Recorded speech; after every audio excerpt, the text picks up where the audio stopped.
Olá, alunos de Sistemas Térmicos 1. Na aula de hoje, trocadores de calor. E para a aula de hoje, vamos estudar o método da efetividade número de unidades de transferência. É um método adicional que tem o seu objetivo distinto do método da diferença de temperatura média logarítmica. Cada um é usado para uma situação diferente. Então, vamos aos trocadores de calor.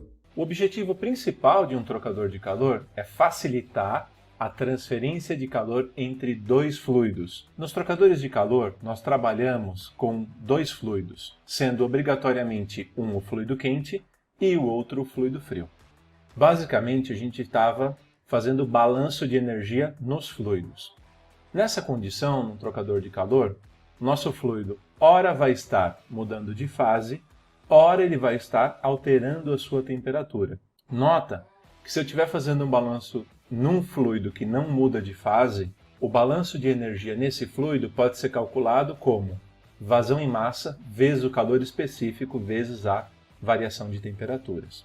Entretanto, se a gente está pensando num processo, num trocador de calor, onde ocorra a mudança de fase, ou seja, ele entra líquido e sai vapor, ou entra vapor e sai líquido, vai depender do processo se é uma evaporação ou uma condensação, a gente calcula esse balanço de energia como sendo vazão em massa vezes a variação de entalpia.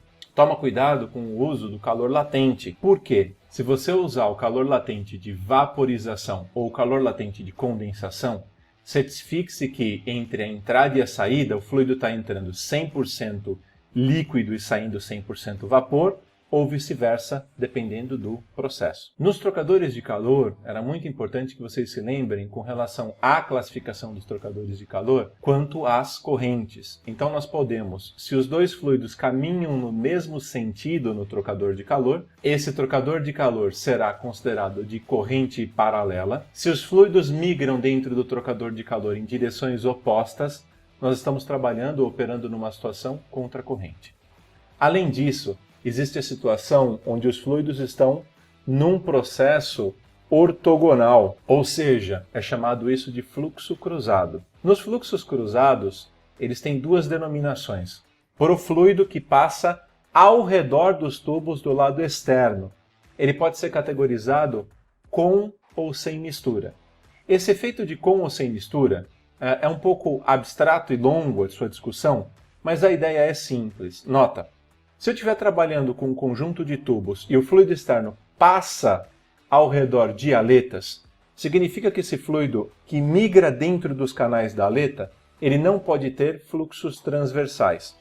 Então ele é dito como não misturado. Então se tem aletas, ele é um não misturado. Se você remove as aletas, é permitido que haja fluxos na direção axial, que são chamados de fluxos transversais. E aí ele é dito como misturado.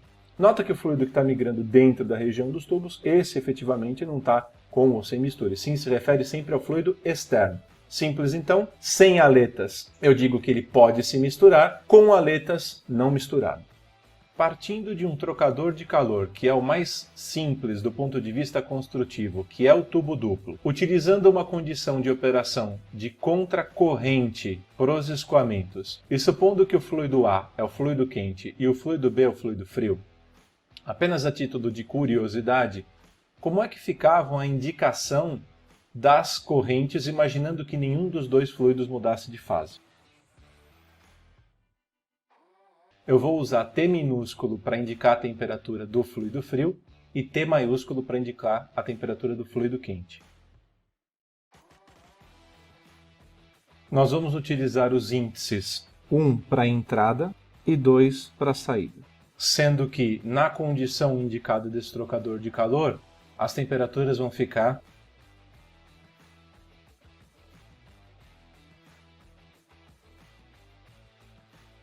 embora a temperatura seja uma grandeza escalar e não vetorial, as minhas setinhas servem só para reforçar a ideia da direção das correntes e aonde está acontecendo a entrada e a saída de cada um desses fluidos. Como a gente está usando 1, 2, A e B para os fluidos, eu vou separar esse trocador de calor em dois lados, um lado alfa e um lado beta. Observa no trocador de calor que o nosso fluido frio ele vai de beta para alfa, e como a gente está operando em corrente contrária, o nosso fluido quente está indo de alfa para beta. É usual a gente construir um gráfico do trocador de calor, e lembra, estou imaginando que nenhum dos fluidos está mudando de fase. As temperaturas que acontecem do lado alfa do trocador de calor eu vou marcar nesse eixo, e as temperaturas que acontecem do lado beta do trocador de calor eu vou marcar nesse segundo eixo. Observa que o fluido quente, se ele não muda de fase, à medida com que ele caminha para beta, perder energia resulta na diminuição da temperatura. Ele entra com temperatura TB1, migra no trocador de calor de alfa para beta e deixa o trocador de calor com a temperatura TB2. Nosso fluido frio, que é o fluido B, que migra dentro dos tubos, ele faz o percurso de beta para alfa. E como ele não muda de fase, o resultado é que ganhar energia oriunda do fluido quente faz com que sua temperatura aumente. Imaginando que o fluido quente esteja fazendo um processo, por exemplo, de condensação, imaginando que ele entrasse no trocador de calor como vapor saturado, perder energia não proporcionaria a mudança da temperatura. Eu veria uma reta nesse gráfico. Se a gente imagina que a carcaça é adiabática, ou seja, o lado de fora desse trocador de calor não terá ganhos nem perdas de energia, ou seja, hipótese usualmente aplicada, que é carcaça, assumimos a seguinte hipótese, que toda energia que o nosso fluido frio ganha, obrigatoriamente veio do nosso fluido quente. Agora, isso não é suficiente para resolver o problema dos trocadores de calor. Por quê? Eu usualmente preciso saber a energia que está atravessando os fluidos. Embora o que o quente perde é o que o fluido frio recebe, a informação do tamanho do trocador de calor está na energia que está cruzando a lateral, no caso desse exemplo do tubo, ou se for um casco e tubo, na lateral dos tubos. Tanto para o fluido quente quanto para o fluido frio, nós sabemos que eles têm coeficientes de troca de calor por convecção diferente. Então, o coeficiente médio do seu escoamento interno, ele é um H interno, e o fluido que migra na região da carcaça, por se tratar de outro fluido, por poder estar operando em velocidades diferentes, ele pode ter um coeficiente de troca de calor por convecção diferente. Nesses casos, em trocadores de calor, a gente prefere trabalhar com uma variável que é o coeficiente global, que ele vai pegar todas as dificuldades que eu tenho para a transferência de calor entre o meu fluido frio e o meu fluido quente, que são os extremos máximos de temperatura no caso desse dispositivo. E se você não lembra como calcular o coeficiente global, é simples. Partindo do pressuposto que eu faço um corte no trocador de calor e olho ele de frente, nós vamos ter uma configuração que é fluido interno, que no caso aqui seria nosso fluido B, que é, no meu exemplo, nosso fluido frio. Do lado de fora, nós temos o nosso fluido quente, que é o fluido A. E entre o fluido A e o fluido B, nós temos uma parede de material sólido. Entre esses elementos, o que a gente gosta de fazer é usar uma resistência equivalente. E o processo aqui é um processo serial. A transferência de calor ocorre sempre da maior para a menor temperatura. Eu tenho uma direção principal para a transferência de calor. Então nós teríamos aqui, supostamente, 3 dificuldades.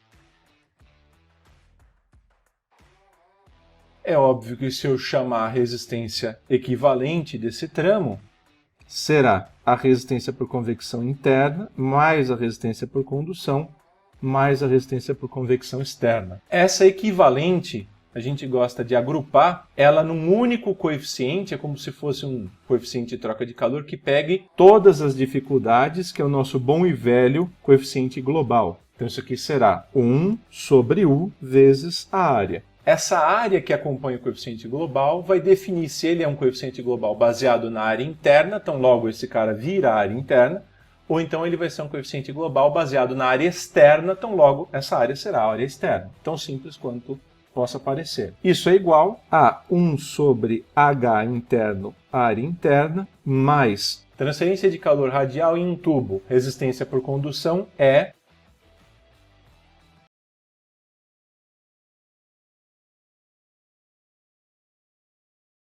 Só que nota, quando eu vou projetar o trocador de calor, só isso não é o suficiente. Por quê? Qualquer fluido em transporte dentro de um trocador de calor, ele está submetido a transportar impurezas. Não existem fluidos puros, de um modo geral. Por mais filtragem que você possa incluir, pelo melhor que você possa tentar fazer, ele ainda assim vai transportar alguma quantidade de impureza.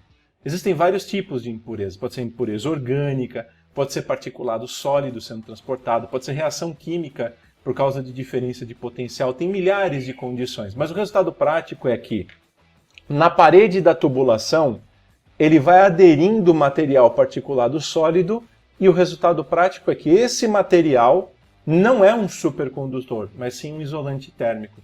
Então eu não vou ter só essas três dificuldades. Vão aparecer, do ponto de vista de projeto, mais duas. E essas duas que estão aparecendo é uma espécie de superestimativa da troca de calor. Você considera que elas existem, mas elas vão aparecendo ao longo do tempo de operação do trocador de calor. Está garantindo que ele vai funcionar no início da sua vida uma troca de calor um pouco melhor, e à medida com que o tempo vai passando, essa troca vai ficando cada vez mais ineficiente. Não se enganem, existem dois tipos de trocadores de calor, o que tem material incrustado e os que vão incrustar. Então aqui o problema é tempo, e você está fazendo o quê? Superestimando o tamanho um pouco do trocador de calor com essas resistências de incrustação, de tal forma que ele fique um tempo maior em operação. Então, além dessas que estão aqui, na superfície externa, por conta de material que fica aderido à parede, a gente vai ter uma resistência à incrustação externo, e na superfície interna, nós vamos ter uma resistência devido à incrustação interna. Da onde eu vou extrair essas resistências de incrustação? Norma de trocadores de calor, elas são baseadas em experimentos e depende basicamente da temperatura e do fluido de operação, e do fluido que você tem em operação. Essa tabela que está sendo projetada para vocês na tela, ela é uma tabela extraída da norma de trocadores de calor. Nota que, em função do fluido que nós temos e da temperatura de trabalho, ele vai te dar essa condição de superestimar o tamanho do trocador de calor. Paciência. Nota que, por exemplo, dependendo da substância, eu vou ter um determinado fator de incrustação. Cuidado com a unidade desse fator de incrustação. Por quê?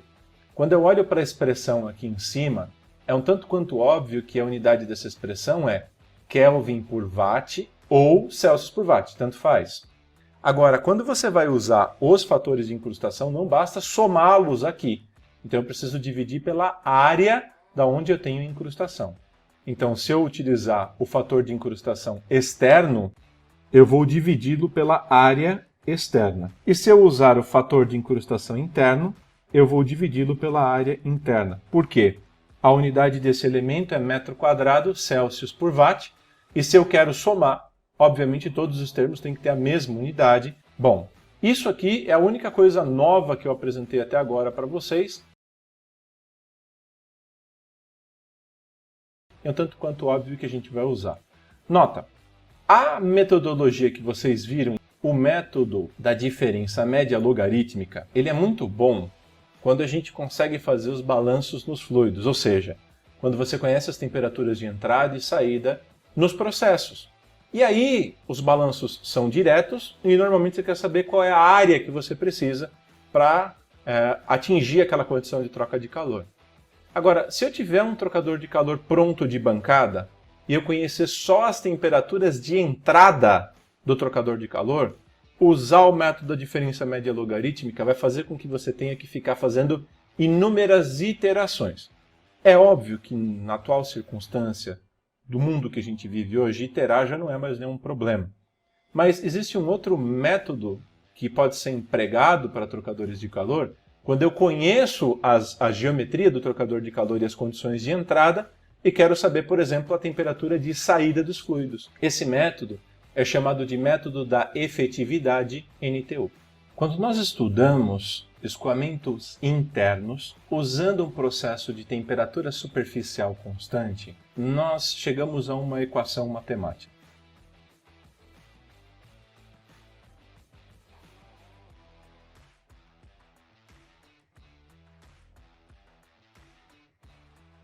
Nota que um dos lados dessa expressão é certamente o resultado dessa conta é um adimensional, então logo do lado de cá também eu tenho um adimensional. E embora seja um pouco estranho parecer isso, do ponto de vista de parâmetro de projeto de trocador de calor, o adimensional que está aparecendo do lado de cá, ele é extremamente importante. E ele me conta quando eu saturo a condição de troca de calor.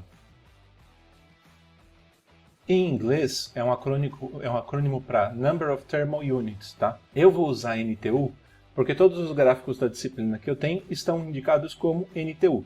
Em português, eventualmente nos livros, você vai encontrar como NUT, mas a ideia é essencialmente a mesma. Esse NUT, ele é, do ponto de vista de transferência de calor, se eu estiver trabalhando com um NTU ou NUT muito maior do que 5, eu estou jogando fora, provavelmente, tubulação. Aí você fala, como assim? Simples.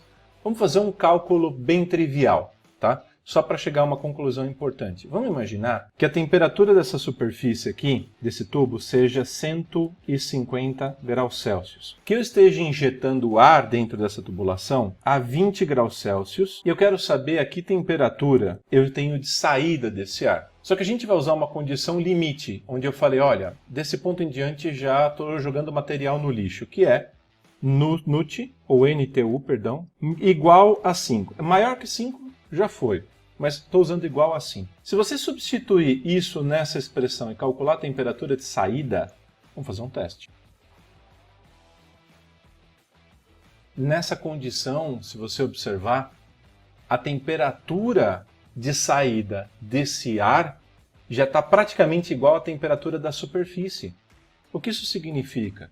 Significa que aumentar mais a tubulação, já que as temperaturas estão muito próximas, não vai ter um ganho muito grande de transferência de calor. Então esse é um dos primeiros parâmetros muito importantes para trocadores de calor, que é o número de unidades de transferência. Se você usar um valor maior do que 5, você está provavelmente jogando dinheiro no lixo. E outra coisa em transmissão de calor que nós gostamos de fazer é comparar coisas que são fáceis de determinar e utópicas com coisas que são relativamente complicadas. E eu vou calcular no trocador de calor algo que vai me permitir comparar os trocadores de calor, que é chamado de efetividade. O que é essa efetividade, né? Tem uma variável que está na nossa frente já há tanto tempo que ninguém parou para observar e é bastante curiosa, tá? Então, a ideia por trás da efetividade está em calcular um elemento que é super simples, que é chamado de capacidade térmica. Então, C será chamado de capacidade.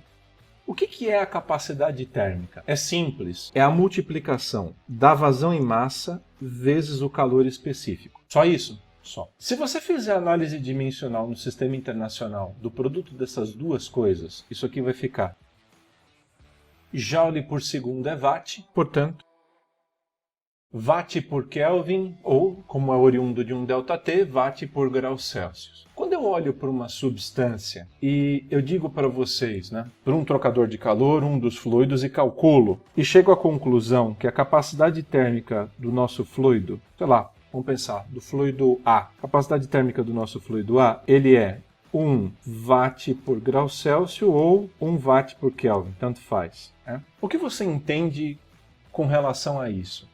Eu entendo de uma maneira muito simples, que é a seguinte: se esse fluido A ganhar 1 Watt, a sua temperatura vai aumentar 1 unidade. Pode ser 1 Kelvin, 1 Celsius, tanto faz. A mesma coisa vale se ele perder energia. Se ele perder 1 Watt, ele vai diminuir a sua temperatura 1 grau Celsius. É tão simples quanto possa parecer. E se eu tiver a minha capacidade térmica do fluido B sendo 10 Watt por grau Celsius? O que isso significa? Significa que para ele conseguir mudar mesma variação, ter a mesma variação de temperatura, seria 1 grau Celsius, por exemplo, esse cara vai precisar receber ou perder 10 watts. Do ponto de vista lógico, qual dos dois elementos é mais difícil para que eu mude a temperatura? Obviamente, o fluido B. Por que o fluido B tem uma dificuldade maior em mudar a temperatura? Porque a sua capacidade térmica é maior. Ele precisa de 10 watts para conseguir mudar sua temperatura os mesmos 1 grau Celsius. Curiosamente, em trocadores de calor, a gente vai sempre ter dois fluidos e também, curiosamente, até o final dessa aula você vai saber que usualmente essas capacidades são diferentes. A capacidade térmica do fluido quente e do fluido frio usualmente são diferentes, ou do fluido A e do fluido B, tanto faz se é quente ou frio. São diferentes. Tem uma justificativa por trás disso, mas por hora não fixe a essa informação, mas sim a informação que usualmente eles são diferentes. Então eu vou ter um fluido com uma capacidade térmica que vai ser a menor deles, que vai ser chamada de capacidade térmica mínima, e um outro fluido que vai ser a capacidade térmica maior. Obviamente, se um é o mínimo, o outro vai ser o máximo. Só que cuidado, é muito mais fácil mudar a temperatura de quem tem a capacidade térmica mínima, porque ele precisa de muito menos energia para fazer a mudança de temperatura. E a gente vai calcular uma grandeza que é chamada de efetividade, uma característica do seu trocador de calor, que ela é chamada de epsilon, que é a efetividade, que é sempre uma condição real por uma condição idealizada. Ou seja, a troca de calor real no nosso trocador de calor dividido, e aqui é que mora o detalhe. É nesse ponto que mora o detalhe, que é o real dividido pela máxima troca de calor possível. Cuidado, eu estou usando a palavra possível. Então eu não estou buscando o Q máximo do maior número do planeta. Eu estou buscando a maior troca de calor possível. Agora, pensa um pouco comigo. Como é que eu vou calcular essa máxima troca de calor? Simples, a gente vai fazer assim, ó. Só que a gente está convencionando a ideia de vazão em massa vezes Cp virar nossa capacidade térmica. Então você está calculando capacidade térmica vezes ΔT. E eu estou querendo que você calcule o Q máximo possível. Se eu quero o Q máximo possível, é óbvio que eu vou usar a diferença máxima de temperaturas. Ou seja, aqui eu vou usar uma diferença máxima de temperatura. Se você voltar lá no gráfico, a diferença máxima de temperatura, ela sempre acontece entre a entrada do quente, ninguém vai ser maior do que a entrada do quente, e ninguém vai ser menor do que a entrada do frio. Então a diferença máxima de temperaturas é sempre entrada do quente menos entrada do frio. Entrada do quente menos entrada do frio. Então esse ΔT máximo é TB1 menos TB1. Pronto, está definido. Agora, o problema está aqui, ó. Qual capacidade térmica você vai usar? Ah, professor, usa a máxima. Se eu usar a máxima aqui, eu estou fazendo um negócio que é impossível. Por que é impossível? Quem vai atingir a temperatura do outro fluido primeiro é quem for mais fácil para alterar sua temperatura.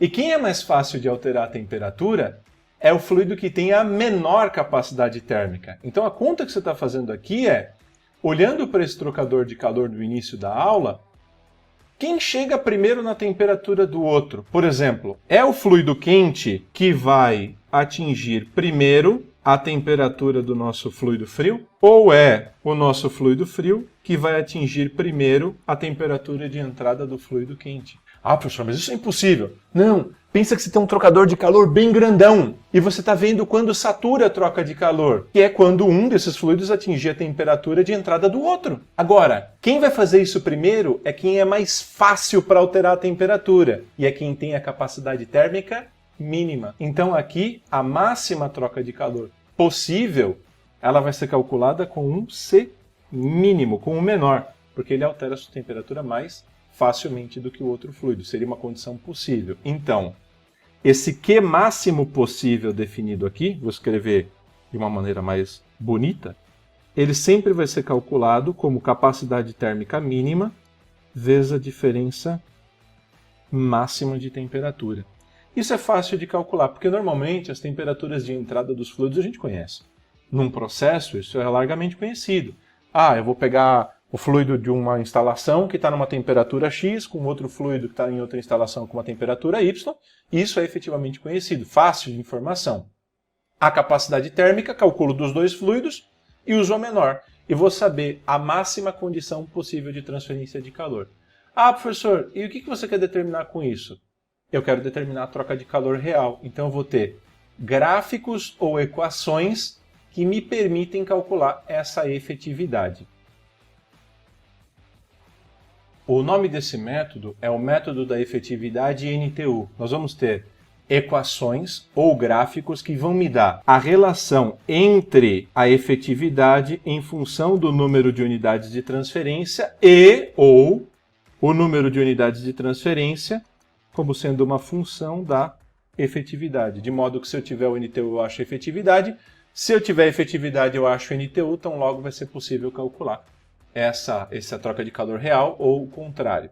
Agora cuidado, que o que eu mostrei aqui para vocês com o cálculo do NTU desse jeito, só vale se eu tiver um fluido e a temperatura da superfície for constante. Quando a gente trabalha com os dois fluidos no trocador de calor, esse H vai ser substituído por quem?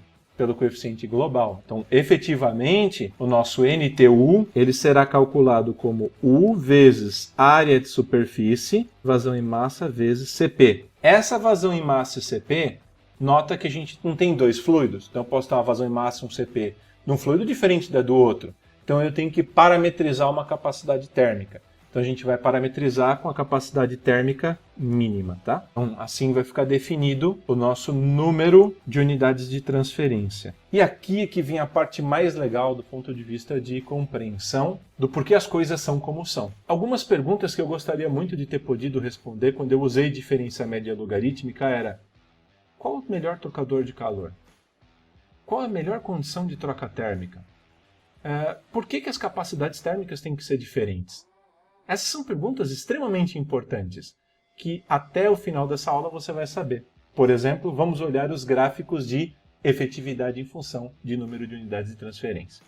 Observe que esses gráficos que estão sendo projetados para vocês são os gráficos de efetividade em função do número de unidades de transferência. É importante que vocês saibam que a ideia é bem simples. Com o número de unidades de transferência eu acho efetividade e vice-versa.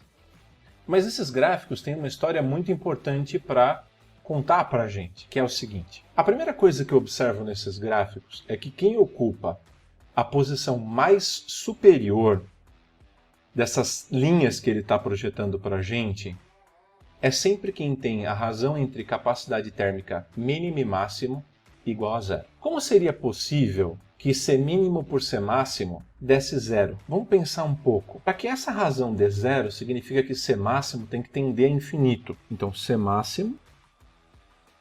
Como é que eu conseguiria ter a capacidade térmica tendendo a infinito? Aí alguém fala assim, bom, usa uma vazão em massa astronômica ou um calor específico violentamente alto. Tá, mas isso é pouco prático. Pensa um pouco comigo, existe alguma situação que o fluido pode ganhar ou perder energia sem que a sua temperatura mude? A resposta é sim. Durante o processo que eu tenho a mudança de fase, ganhar ou perder energia não faz com que a temperatura mude. Então, quando a gente realiza um processo que tem mudança de fase, a capacidade térmica do fluido que mudou de fase tende a infinito. Agora, quando você olha para esses gráficos, é bem óbvio imaginar que não importa qual é a condição do trocador de calor. Então, o primeiro é duplo tubo em corrente paralela, duplo tubo em contracorrente, casco e tubos com passes pares nos tubos, né? Lembra que a gente tem múltiplos passes. Passes duplos no casco, múltiplos de 2 no casco. Passes múltiplos de 2 nos tubos, outro gráfico. A condição de fluxo cruzado sem mistura e com mistura, tá? Agora, vamos pensar um pouco nisso. Sempre em qualquer caso que eu olho, essa linha aqui de cima, ó, ela é a mais interessante. Por quê? Independente do NTU que eu estiver usando aqui, independente do NTU que você estiver usando, ele sempre vai dar, entre todas as opções, a maior efetividade. E a maior efetividade está mais próximo da máxima quantidade de energia transferida. Então isso é bom. Se você quiser transferir sempre estar na condição mais favorável do ponto de vista de troca de calor, faça um dos fluidos mudar de fase e o outro não. E aí você vai trabalhar nessa situação. E é por culpa disso, com certeza também, que as capacidades térmicas no trocador de calor são diferentes. Porque se você olhar, a pior situação possível é quando você usa fluidos iguais com a mesma vazão, ou mesma capacidade térmica nos fluidos, que é a razão das capacidades térmicas dá 1, e aí não importa o NTU que você use, para qualquer gráfico que você tiver, você sempre vai ter a pior efetividade possível. Por isso que eles são usualmente diferentes. Aqui ainda assim a gente consegue ver alguns fatos curiosos, né? Observa a ideia que eu disse para vocês sobre o número de unidades de transferência. Nota que a maior parte dos gráficos, a efetividade para de crescer para um NTU da ordem de 5. Ou seja, a sua efetividade ela vai tender a ficar constante. Se a efetividade fica constante, significa que não adianta mais você aumentar a área de transferência de calor, que a sua troca térmica está dando uma constante. Então, 5 é uma condição limite para tamanho do seu trocador de calor, né? Para dimensão, para dimensionar o seu trocador de calor na sua condição máxima. Se por acaso você estiver construindo um trocador de calor, sei lá, calculou o teu NTU e deu 50, significa que você está jogando muito dinheiro fora. Você está com área de transferência de calor muitas vezes maior do que efetivamente você precisa. E por fim, né, quando eu olho para esses gráficos, eu observo que qual dos trocadores de calor seria o melhor. Isso é um pouco curioso. Não vamos usar o limite do C mínimo por C máximo igual a 0, que seria um dos fluidos mudando de fase. Vamos pegar uma condição onde eu trabalhe com razões de capacidade térmica igual a meio. Então eu estou dizendo para vocês que C mínimo igual a 0,5. E vamos colocar uma mesma condição de unidades de transferência para todos os trocadores de calor para comparar a mesma coisa. Por exemplo, vamos usar um NTU igual a 2,5 mais ou menos. E vamos comparar todos esses trocadores de calor para supostamente ver qual seria o melhor. Todos os gráficos eu fiz uma reta no NTU de 2,5. E agora, para a razão entre as capacidades térmicas, eu vou verificar quanto que seria a sua efetividade.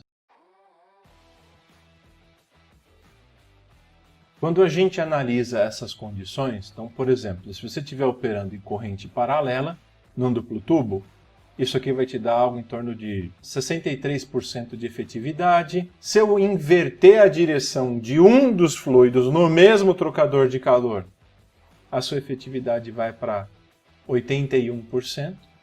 Se eu estiver operando com um passe no casco e passes múltiplos nos tubos, a gente vai chegar numa efetividade de uns 72%, 73%. Se eu estiver operando em múltiplos cascos com múltiplos tubos, a nossa efetividade vai lá para uns 80%. Se eu estiver trabalhando numa situação que há a existência da condição das aletas, o fluido migra num canal, a gente vai estar aí da ordem de 79%. E se eu não usar a condição das aletas para ele ter liberdade para movimentações laterais, a gente vai estar numa condição de 77% e assim por diante. Quando eu olho para isso, todos os trocadores de calor, seja múltiplos passes no casco, nos tubos, contracorrente duplo tubo e etc., todos eles dão mais ou menos a mesma efetividade. Mas a única coisa que você nunca vai fazer é usar um duplo tubo em corrente paralela. Porque ele é só acadêmico, tá? Pensa, se você pegar a mangueira e inverter a mangueira, o que era entrada vira saída em um dos tubos, você já vai sair de uma efetividade de 63% e ir para 82%. Então, do ponto de vista prático, isso aqui nunca na sua vida deve ser construído, a menos que o fluido esteja mudando de fase, que aí não faz diferença. Mas isso aqui, do ponto de vista acadêmico, tá? Do ponto de vista construtivo, esquece, isso não é uma boa ideia. E a outra pergunta é, por que a gente não constrói trocadores de calor muito pequenininhos? Porque trocadores de calor muito pequenos resultam em números de unidade de transferência muito pequenos. E isso, do ponto de vista prático, resulta sempre em efetividades muito pequenas. Então, por exemplo, se a gente estiver trabalhando com um NTU muito menor que 0,25, ou seja, trocador de calor bem compacto, bem pequeno, qualquer trocador de calor vai dar basicamente a mesma efetividade. Então, ó, se aqui seria meio de NTU, vamos a 0,25, que seria... Se você construir trocadores de calor com números de unidades de transferência muito pequenos, ou seja, pouca área, o resultado prático é que ele sempre vai dar uma efetividade pífia. E é por isso que certamente vocês não vão ver esse tipo de dispositivo. Sempre o trocador de calor tem muita área para me aproximar do NTU mais próximo de 5 do que dos 0,25, que seria super ineficiente. Então, daquilo que ele pode trocar, ele troca 20%. É extremamente ineficiente e péssimo do ponto de vista de projeto de um trocador de calor. O objetivo do elemento é transferir uma boa quantidade, uma quantidade razoável de energia, você está fazendo isso de uma maneira de forma super ineficiente. Tá legal? Isso responde nossas perguntas com relação a trocadores de calor e nos permite fazer alguns exercícios. Então, muito obrigado!